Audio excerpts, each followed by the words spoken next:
What I got, you can't buy. It resides between my eyes. Walked through the fire, came out better on the other side. See, life's like a beach if you find the sand. And right now, I'm feeling like 100 grand. You are listening to Inspired Insider with your host, Dr. Jeremy Wise. Dr. Jeremy Weiss here. We are here live at EO XCentric in Dallas, and this is a live episode of Inspired Insider. I'm excited to talk to Joey, who has done all of the production stuff behind the scenes and not behind the scenes here at XCentric. And we were talking last night, and you run Utopia Experience. I'd love for people to know, tell what your company does and what you do. Yeah, absolutely. So we are an event production company headquartered out of St. Louis, but we have clients as far west. Well, we go coast to coast, as far west as San Diego and as far east as Jersey. And we are here in Fort Worth producing, it's kind of, this is a full circle moment for me because we're producing the entire show, working with the event planning team, Coterie Spark. And we're doing all the audiovisual, all the cameras, we had this conversation last night on the bus, and we just texted the team and said, hey, can we pull off a podcast interview together today? And they have the cameras and the audio and all the things to make it happen on site. So we're doing, it's sort of like, all the large audio video production here, but sort of, this stuff that's happening is, these small touches that allow all the entrepreneurs on site to, like in any corner of the venue, get additional content for their respective businesses, which is what we're doing today. It's really cool. So you have a full booth set up, people can record, and also on the main stage with the big screens, and talk a little bit about the different services you offer for conferences or companies. Yeah, absolutely. Yeah, so it's all of our technology we use, like on the main stage, we have 3 large LED walls. So the center screen is about 35 feet, and then the 2 side screens are roughly like 22 feet. And for us, like the LED wall technology, it's where the future's headed. Like Jeff Woods was on yesterday talking about, AI, and we're thinking about like, how do we now integrate AI into our offerings and our core offerings of, bringing it into tech to make the experience more interactive. But just generally speaking, all the cameras, all the audio, all the visual elements that are, going on here at EO are handled by our team. Some favorite conferences that you've covered? Ooh. I know obviously we have EO XCentric. What are some other ones throughout the years that like this is a fantastic conference that people should check out? I am a big, we talked on the, on the bus to the social event last night, on our way to the social event, we talked about Hal Elrod's event, which he no longer does. That was Hal, bring it back. Yeah, Hal, come on, man. Yeah, love the book Miracle Morning. Incredible. Love it. Yeah, he really, my introduction to personal development was attending his Best Year Ever Blueprint event in San Diego. I attended 3 years in a row, and I just couldn't get enough of it. And he stopped doing it for personal reasons because he just got so busy in other areas. It's a big undertaking. It's a massive undertaking. Yeah. And EO XCentric, my face leaked yesterday. I was just bawling. Talking to some of the EO, some of the Central Region board members and organizers, because this is a full circle moment for me. My mom started this company 20 years ago, almost 21 years ago. And we started out as a bar and bat mitzvah company, which I know we briefly talked about last night, doing these, mitzvah celebrations for, for girls and boys who were then entering into adulthood. And the first one we ever did was my sister's. And this was in 2001. Was that where the idea came from? Because it was your sister's, and then your mom just decided to produce the video? She had a not so wonderful experience with another local company when she did my bar mitzvah and my brother's bar mitzvah just 2 and 3 years before my sister's. And so she said, well, if they're going to treat me this way, why would I just not do this on my own? Because it's something that I enjoy. It's a period or a season of life that I'm currently going through where all of my friends are bar and bat mitzvah, going through the bar and bat mitzvahs for their kids. And so there's certainly a stickiness because, I could offer this to all of my friends who are going through this season of life with me. And I think I can do it better and do it in a way that, we make the experience more like personal and fun and immersive and enjoyable. Whereas she felt as though she was treated like a transaction. when she went through it. So she started Utopia, it was Utopia Entertainment back in 2001. And I say it's a full circle moment because my mom she's no longer with us. And the company has since evolved from a bar and bat mitzvah company to a full-scale audiovisual production company. And so 3 years ago, I didn't qualify for EO. And so as you know, to be an EO member, you have to be running a company that's $1 million or more in revenue. And so 3 years ago, we hit that. Then I became a member, and now we're here actually producing the conference for the organization that has helped me tremendously in my entrepreneurial journey. So I just got super emotional about that, thinking about how proud my mom would be of what's become of her company. Yeah, and at the time, so was she setting out to start a business, or was she like, we're just going to do it better, we're going to do my sister's? At what point was she like, yeah, you know what, I'm going to keep doing this for other people? Yeah, I don't know. Because you're about 15, 16 at the time, like when she starts this production company. Yeah. So she was like focusing on being an educator 50% of the time and working 50% in Utopia and 100% in neither. And at some point, she just jumped off the cliff. You know, in finance, my background is wealth management. We always talk about cliff vesting, where, you know, there's either gradual vesting where your stock options are vested over, you know, a period of. And for her, at that point in time, my dad was the breadwinner of the family. And my mom had long since, you know, was raising the 3 children, getting us to a point where she felt like, you know, confident in our ability to go out and be mature, successful adults in the world. And when she got there, I think she was also working part-time as a teacher. And I feel as though she got to this sort of inflection point in her life where she's like, now what the hell do I do? I've raised my kids successfully, and I'm working part-time as a teacher, but I feel as though I'm missing something. And for her, Utopia was the answer. This was like, it gave her this new like zest for life and this purpose and this pursuit of this new challenge that she ran with. So your background's in finance, you're doing wealth management. Talk about then transition to taking over the company. Yeah, I was like many, you know, 16, 17, I guess 18-year-old kids that go into college. I had no idea what the hell I wanted to do. I knew I wanted to be an entrepreneur of sorts because like I had this fascination with motors when I was a kid. And I was a 9-year-old kid going door to door cutting people's grass in my neighborhood. So that was my first business. And I loved the freedom of being outside, the flexibility of creating my own schedule. I loved the spring air and meeting all my neighbors. Like I knew everyone. I knew everyone on the street. And because I was this 9-year-old kid going door to door. What was your sales pitch? Do you remember? I think it was like cutting great since '98. Which is when I stood. Will you just knock on the door and just pitch? Yeah. Hey, by the way, you know, I just cut your neighbor's grass. It was $20. I'm your neighbor. I live 3 doors down. It would be awesome if you'd support me, and I'll take care of your yard for you for the summer. And who's going to say no to this, you know? And by the way, anyone who's listening, if they have kids, as I do, they can take and use that script for if they want to start their own business. Whether it's mowing lawns, it could be shoveling driveways if you live in somewhere cold. I told my kids a good business idea would be to go and pick up the poop in people's dog thing, because who wants to do that? So you can use that script that Joey just said for whatever. Yeah. So I love that. And it teaches you that there's no task beneath you. Like there's no task that is like too. It gives you a level of humility. Like if I can pick up dog poop, then I'm not going to be the asshole CEO 30 years later in life who's like, yeah, the employees do everything, and I'm going to be in my, you know, glass office not doing it right, like just dictating orders. So I think it creates that level of humility where we're not just giving people handouts, we're giving them hand ups. And the hand up is like, go out and have the grit and the tenacity to try and make something of yourself. And you realize like, wow, those pants cost $100. As the speaker said yesterday, Lisa, the CEO of Bell, she's like, my kids were like, wow, Mom, those pants cost $100. And she's like, yeah. And it's like 10 hours of work. Yeah. Right? I don't want to spend 10 hours of work to get these one pair of pants. Go out and earn it. Did you get rejection? Or all the time. Were people like, oh no, we'll definitely have you do it? You do. Yeah, I think more so related to the question you originally asked, which was like, you know, the finance thing.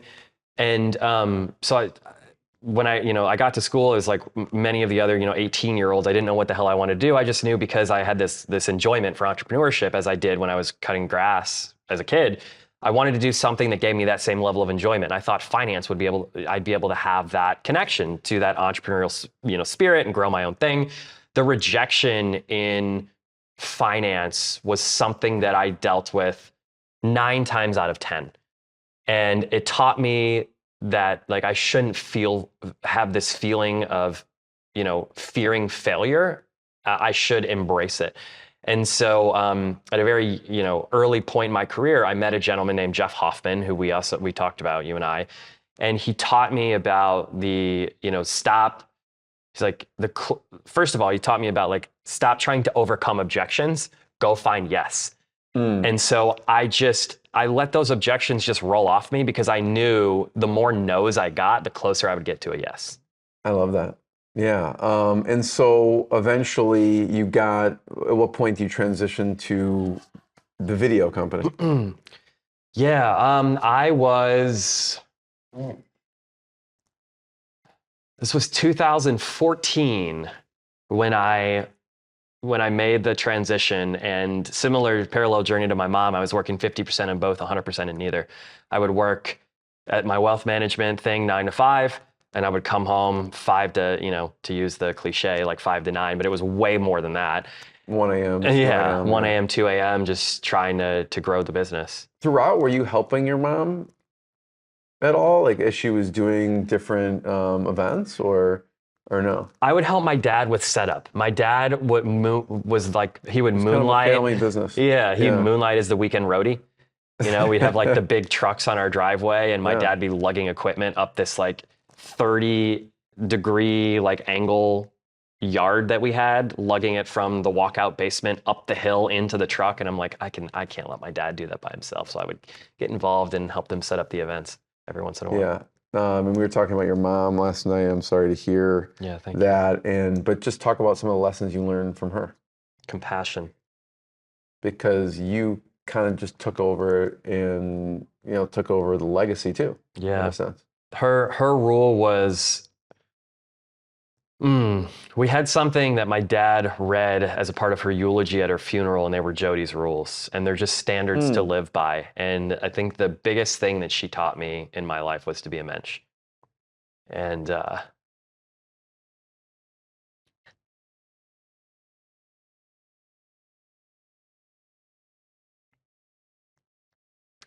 she was such a light. Sorry. I always feel as though it's a beautiful day when I'm able to get vulnerable in a day. I cry. If I cry, I high five and get to hug somebody. Yeah. It's a wonderful day. But she really was such a light. And I mean, like, our home was always the place people would gather. I would always have my friends coming in and out of the house. We'd have sleepovers and slumber parties, and all my neighborhood friends would always know them. They were always welcome at my house. Didn't matter what ethnicity, what background, who they were, where they came from. My mom would always ask them questions like, "How are you?" And tell me about your day. What was the highlight of your day? And she was just the type of like charismatic, caring soul that would sit down across the table from you and genuinely, with a curious heart, like ask you questions and care about your answers. She would listen to listen and understand, not to respond. And that's something I learned about my mom is, can I bring that same lens of empathy and curiosity and compassion and sensitivity for my fellow human beings that she brought to me and all my friends at that very impressionable point in my life when I really needed it? And that's what she offered me. The greatest gift that she offered me was just to be a good human being and try to bring light where there's darkness. What were some of Jody's rules? Do you remember? That was one. Tough love. Tough love was another one. What was a tough love moment? Oh, man. At the time, it probably doesn't seem like love, more like tough, but. She was very much about discipline.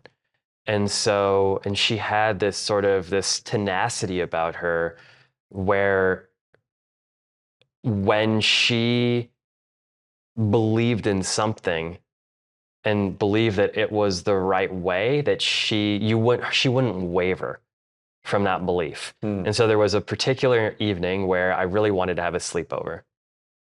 And my dad said, no, go ask your mom. Or And you so- said no, and then you're like, I'll go ask mom. Yeah. Exactly. And so I went to, The persistent entrepreneur. I'll find that was it. Yeah. So I was almost pitting them against one another, and I shouldn't have done this. This was a terrible thing of me to do. And then I went to mom and I said, Dad said yes. Are you cool with it? And she's like, if Dad said yes, it's great. Well, 30 minutes later, I had invited my friend, and they had a conversation, and they found out that I was pitting. This was an awful thing of me to do. I can't, like, I'm in. Out of the realm of things, not that awful, but yeah. Yes. And so my mom sat me down, and she taught me a lesson about, telling white lies. And she taught me a lesson about being true to my word, and being truthful, being honest, and being open. And I learned an incredible lesson that evening.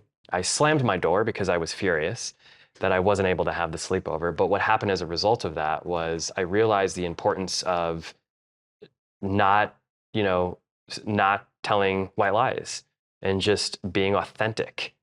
And that was one of her rules. So compassion, tough love, authenticity. authenticity. And I'm blanking on the other two, but I'm I'm putting you sure on the spot here. So your mom was definitely inspiration. I love for you to talk maybe a lesson from, I know Hal Elrod, you were close with Hal. What was something you learned from him that you can remember? So Hal has been just an incredible inspiration, in my life. His miracle morning practice was something that I adopted when I first took over Utopia. And I genuinely believe that doing that practice helped me create the operating system from which I was able to excel in business. And the operating system was his miracle morning savers. It's silence, affirmation, visualization, exercise, and scribing. So, journaling. And so oftentimes in entrepreneurship, we get into our heads and away from the thing that matters most, which is the heart. And his practices bring me back to that heart-centered energy in a way that's just profound. And I know that, like, when my mind is still, my soul speaks. I think that's a Robin Sharma quote. It might be Someone could fact check it. It might be wrong. But when the mind is still, the soul speaks. And he taught me through these practices and through his coaching how to quiet my mind and get back to this centeredness, this wholeness of just heart-centered energy, which to me is a superpower. I love to share. I know you have to go produce the rest of the show, but I don't want to make this too much longer, although I'm fascinated with the conversation. I do want to talk about some of your favorite resources, because we were talking last night. Obviously, it could be books, it could be podcasts, it could be just people. I know we talked about Miracle Morning. I know we were talking about Wim Hof method that you look at. What other resources or books, and you could talk about Wim Hof too, that other people should check out? You told me Wim Hof is like one of the most fascinating interviews, right? Like, it was a cool interview, yeah. I mean, I had studied some of the stuff before, but I don't think I've done any more research for an interview than I did when I had Wim Hof on, just because I love his stuff and his everything that he's teaches from a health perspective. So that was a good one. But I know we were talking about Giftology, John Ruhlin. I don't know if there's a lesson from John, and you were close with John as well. He's one of the best human beings, may he rest in peace, of course. Rest in peace, John. That I talk about his book and tell everyone you got to get Giftology. It's just a method for giving and loving on other people. Yeah. So. Oh my gosh. Any lesson? So Wim Hof, I do Wim Hof every morning now when I wake up. I mean, it's particularly like in an environment like this where I'm doing my absolute best to try and compartmentalize the work of all of the different, components that are happening concurrently at the like I'm doing my absolute best to try and separate myself and enjoy the event as an attendee, but it's hard. And one of the ways, again, that I'm able to try to get out of my head and into my heart and really enjoy the experience as an attendee and not think about, oh my gosh, what if a screen flickers or a light goes out, whatever, is I start my morning with my miracle morning practice and I end it with Wim Hof breathing. And I love it. I highly recommend. Yeah, if you want to Google Wim Hof, he's got a lot of videos out there. You can check out the interview I did with him, but he has a great TEDx or TED Talk, whatever it is, and it's pretty crazy, his methods. And then I think you mentioned John Ruhlin and Giftology, and it has been something that has changed the way that I try and create relationships with individuals like yourself. And there's a particular example that I'd love to just share if we have the space for it. Do it. So I read his book, and then I ended up at one of Hal Elrod's conferences. It was the Front Row Foundation conference, John Vroman's event. John Berghoff was facilitating. John Vroman's, Front Row Foundation was the organization that was benefiting from all the proceeds of the event to make all these wishes come true for these terminally ill kids that wanted to go and have their wish granted. And so speaking at that event was Jeff Hoffman, and they did something brilliant. They did a paddle raise, and of course, everybody wants to raise their paddle for this incredible, these little boys and girls that just want their wishes granted. So I wanted to raise my paddle, but I couldn't afford the $5,000 level because at the time I was a startup entrepreneur just trying to figure it out, taking over my mom's business. And I'm like, now how the heck do I do this? Well, I'm going to go to Hal's event for advice because it's the personal development retreat and all the people I want to learn from. So Jeff was one of those individuals. He's the co-founder of Priceline, and he spoke. And at the $5,000 paddle raise level, they said, hey, if you bid at this level, you can spend 90 minutes of coaching time with Jeff. After the event, you fly out to him and he'll spend 90 minutes with you. I couldn't bid at that level, but I bid at a lower level, and I harnessed the power of what I read in Giftology. And I knew that from Jeff's talk, that his Ferrari was very important to him.